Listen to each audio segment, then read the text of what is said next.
데일리 브리핑.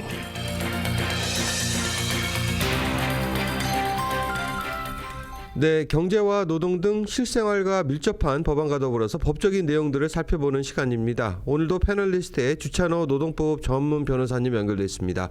변호사님 안녕하세요. 네, 안녕하십니까. 네, 캘리포니아 노동법의 가장 근본적이고 중요한 at will employment, 임의 고용에 대해서 오늘은 알아보려고 하는데요. 임의 고용에 대한 정의가 어떻게 되는지 우선 설명 부탁드리겠습니다.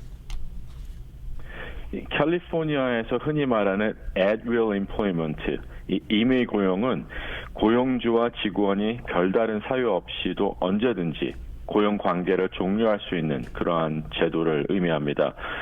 표면적으로는 고용주에게 굉장히 폭넓은 이 해고 권한을 부여하는 것처럼 보이는데요. 실제로는 이 법적 제한이 상당히 많고 그리고 법적 분쟁이 많은 노동법의 이슈가 되겠습니다. 이 임의 고용이지만 차별이나 이 보복과 관련된 해고는 엄격히 금지가 되어 있고요. 이를 위반할 경우에 기업은 상당한 법적 책임을 부담할 수가 있겠습니다. 이 캘리포니아 노동법에 따르면 고용 기간이 명시되지 않은 경우에는 당사자 직원이든 회사든 어느 쪽이든 상대방에게 통지한 후 고용을 종료할 수 있다고 추정을 하고 있습니다. 이것이 이제 임의 고용의 법적 기본 원칙이 되겠습니다. 하지만 이 고용주가 고용주 언행으로서 명시적 또는 묵시적으로 계약을 형성할 수가 있겠습니다. 예를 들어서 어퍼레터리나 직원의 핸드북 조항 또는 관리자의 구두 약속을 통해서 임의 고용 관계가 완전히 사라질 수가 있겠고요. 다시 말해서 고용주의 언행이 임의 고용을 계약 고용으로 바꿨다라는 법원의 판례들이 상당히 많습니다. 그 차이는 임의 고용은 언제라든지 사유 없이 해고를 시킬 수가 있겠지만 계약 고용은 반드시 정당한 해고 사유가 있어야만 해고가 가능합니다. 따라서 이 고용주는 임의 고용 상태가 자동으로 유지된다라고 안심하고 있을 것이 아니라 이를 적극적으로 유지하고 관리를 해야 됩니다. 이 미국 캘리포니아에서 임의 고용은 자유롭게 해고할 수 있는 제도가 아니라 이 법적 리스크를 고려하고 그리고 신중하게 운영해야 되는 구조라고 생각하시면 되겠습니다. 특히 해고 결정을 내릴 때에는 그 사유를 명확히 문서화하고 그리고 회사 정책과 일관되게 적용하는 것이 매우 중요하다고 생각하시면 되겠습니다. 네, 회사 입사할 때 이 서명한 고용계약서가 있다면 어떻게 되나요? 이제 상황이 어떤 식으로 바뀌게 되는 겁니까? 정해진 기간에 서면 고용계약을 체결하게 되면 전통적인 의미의 임의 고용은 더 이상 적용되지 않습니다. 고용계약이 있는 직원은 이 고의적인 의무 위반이나 반복적인 업무 태반 아니면 지속적인 이 직무 수행이 불가능할 그럴 경우에만 계약 기간 중에 해고를 할 수가 있겠고요. 마찬가지로 직원 역시 회사가 고의적이거나 또는 중대한 계약 위반이 있을 때만 계약을 종료할 수가 있겠습니다. 임의 고용과는 매우 다른 기준이 되겠죠. 하지만 이 차이를 이해하지 못하고 고용주들이 고용계약을 사용할 경우에는 이 고용주는 계약 위반 소송에 직면할 수가 있겠습니다. 최근 가장 문제 중에 하나가 그러면 고용계약서에 at will employment 조항을 넣으면 어떨까? 많은 캘리포니아 회사들이 주의를 필요로 하는 부분이 되겠습니다. 캘리포니아 고용계약서에 at will employment 조항을 포함하는 것은 원칙적으로 허용이 됩니다. 따라서 많은 회사들이 offer letter이나 고용계약서에 이 임의 고용 조항, at will employment를 포함시키고 있는 게 사실이고요. 하지만 문제는 이 계약서와 다른 조항이나 표현이 임의 고용의 원칙을 무력화할 수 있다는 점입니다. 예를 들어서 1년간 근무 보장 아니면 정당한 사유가 있을 때만 해고 가능 이러한 문구가 포함될 경우에는 이 해당 고용 관계가 더 이상 임의 고용이 아니고 사유 있는 해고 계약으로 해석될 수가 있겠습니다. 고용 계약서뿐만이 아니라 직원의 핸드북이나 offer letter 이러한 문서 간의 내용이 일관돼야 되겠고요. 그래야만 법적 문제를 피할 수가 있겠습니다. 이 임의 고용 조항은 단순히 삽입하는 것이 아니라 이 모든 고용 문서 전반에서 일관되게 유지돼야 한다는 것 명심하셔야 되겠습니다. 네, 그럼 다음 질문 드리기 전에 한 가지만 먼저 여쭤볼게요. 그러면 그 at will employment 임의 고용으로 채용이 된 직원이 갑자기 무슨 일이 생겨서 회사를 그만두게 됐다. 그때는 사전에 회사 측에 노티스 며칠 동안 줄 필요가 있는 겁니까, 법적으로? 법적으로 줘야 된다는 노동법은 없습니다. 하지만 보통 핸드북을 보게 되면 직원이 퇴사를 할 때는 회사의 규칙상 2주 전 노티스 아니면 3주 전 노티스를 줘야 된다라는 조항이 있기 때문에 그 부분에서는 그 조항을 지켜주셔야 됩니다. 네, 그렇군요. 자, 변호사님, 그러면 이 고용주의 언행이 좀 전에 얘기하셨을 때 임의 고용을 계약 고용으로 바꾼다라고 하셨는데 어떤 경우에 그렇게 되는지 그게 좀 궁금합니다. 네, 굉장히 중요한 부분 중에 하나가 되겠습니다. 캘리포니아 법원은 단순한 어떤 법 조항이나 서류보다는 실제 고용 관계에서 어떠한 믿음과 기대가 형성이 됐는지 그 부분을 가지고 판단하는 경우가 상당히 많습니다.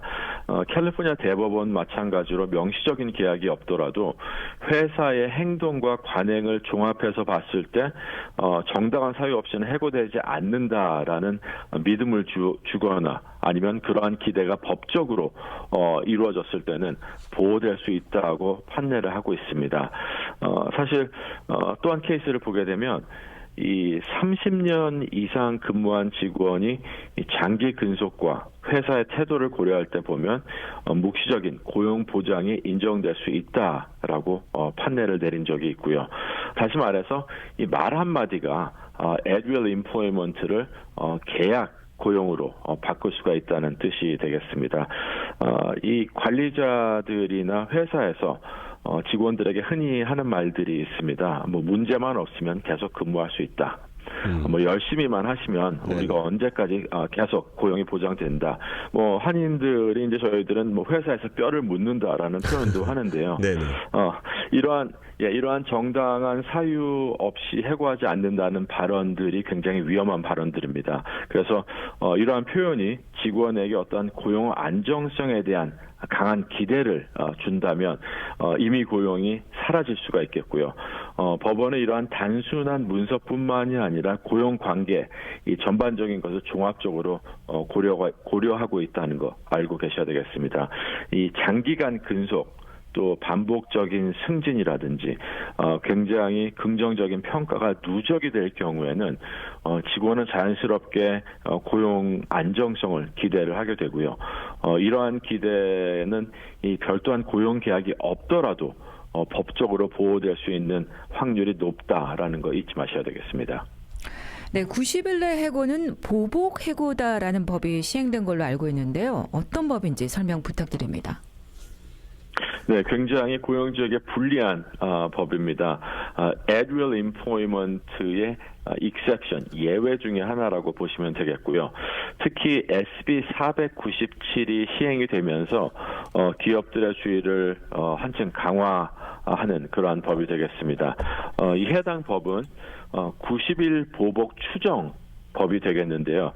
직원을 보호하는 그러한 법이 크게 확대된 법이 되겠습니다.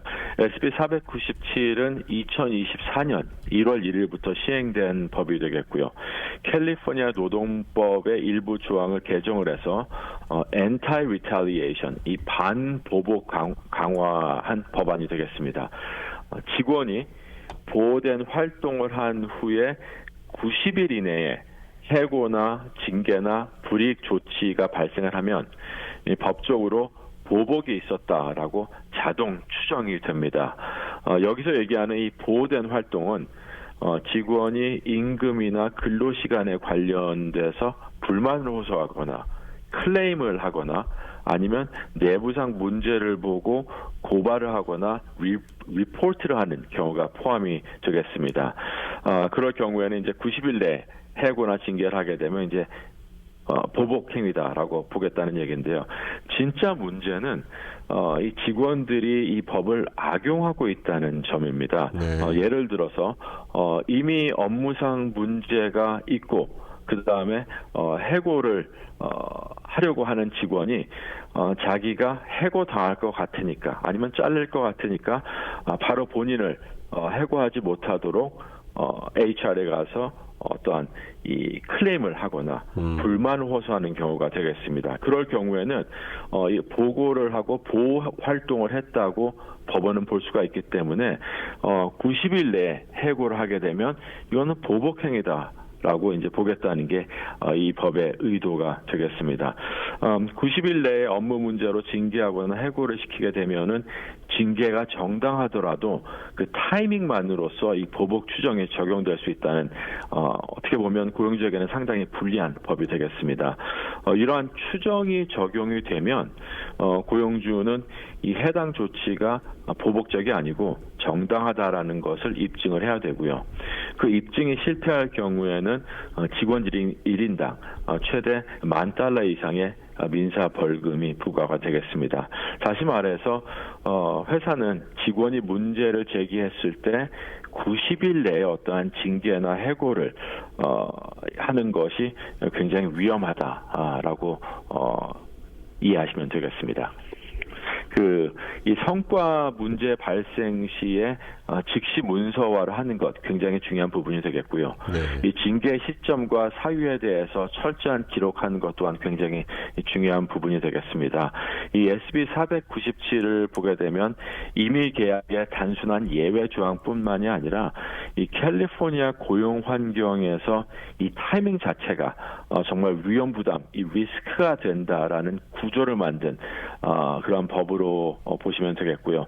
회사 입장에서는 이 징계 조치를 취할 때 또한 해고를 할 때 이 타이밍 이슈를 반드시 한번 검토를 해야 되는 그런 조심해야 되는 부분 중에 하나가 되겠습니다. 변호사님, 그러면 이 SB 497 이 법안이 시행이 이미 되고 있는데 이게 지금 풀타임 직원한테만 신청이 됩니까? 아니면 파타임 직원들한테도 이게 사용할 수가 있는 겁니까? 이제 풀타임과 뭐 파트타임 아니면 면제 대상과 비면제 대상에는 관계가 없이 일단 채용된 직원 모두에게는 적용이 되겠고요. 그리고 모든 직원들이 회사에서 일을 하다 보면 어떠한 각도에서 보더라도 불만을 호소할 수가 있습니다. 그리고 잘못된 부분이 눈에 보일 수가 있는데 그런 부분이 인사부나 아니면 매니저한테 어떠한 보고가 됐을 때, 리포트가 됐을 때는 바로 즉시 직원에게 어떠한 불이익 조치를 하는 것보다는 네. 시간을 좀 두고 그리고 인터뷰를 하고 조사를 한 다음에 90일이 지난 후에 조치를 취하는 게 바람직하지 않나 하는 생각입니다. 최근 들어서 이 한인 고용주나 아니면 한인 직원들 사이에 at-will employment과 관련해서 뭐 두드러진 소송이나 이런 그 트렌드가 나타나고 있는 게 혹시 있을까요? 상당히 많습니다. 네. 요즘 같은 경우에는 이제 리모트 워크를 하는 경우도 있고요. 그렇죠. 아니면 타주에서 캘리포니아로 이사를 와서 회사에 채용이 되는 경우도 많습니다.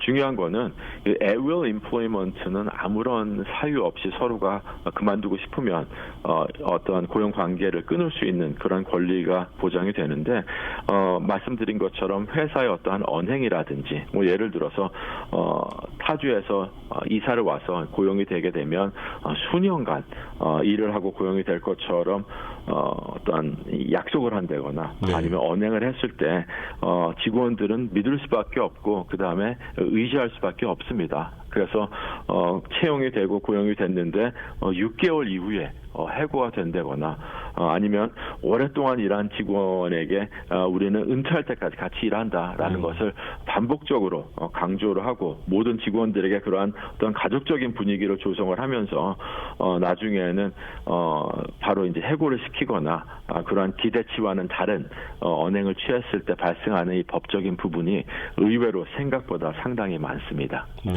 그렇군요. 오늘 변호사님이 뭐 여러 가지 말씀을 잘 해주셨는데 역시 이런 고용계약서를 철저히 문서화를 해서 서로 양측 간에 고용주가 됐든 간에 직원이 됐든 간에 서로 이렇게 정확한 이해를 가지고 하면 이런 소송도 조금 좀 줄어들지 않을까 그런 생각을 해봅니다. 오늘도 좋은 말씀 주신 주찬호 노동법 전문 변호사님 다시 한번 감사드리고 다음 주에 또 연결드리겠습니다. 고맙습니다. 네, 감사합니다.